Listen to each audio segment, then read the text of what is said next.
মনে প্রচুর ভয় নিয়ে ওকে আজকে আমি দাঁড় করাচ্ছি।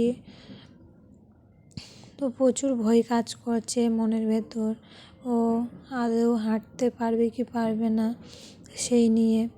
আবার খানিকটা আনন্দও হচ্ছে মনের ভেতর। ও পুরো একটা বছর ঘরের মধ্যে বন্দি হয়ে আছে, ও হাঁটতে পারছে না।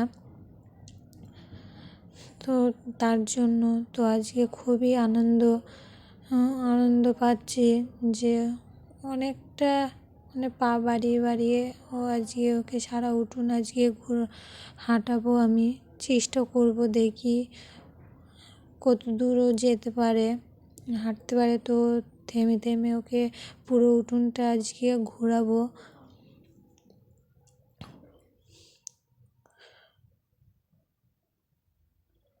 তো তোমাদের কি বলবো, প্রচুর একটা বছর কিভাবে যাচ্ছে আমাদের মধ্যে বলে বোঝাতে পারবো না।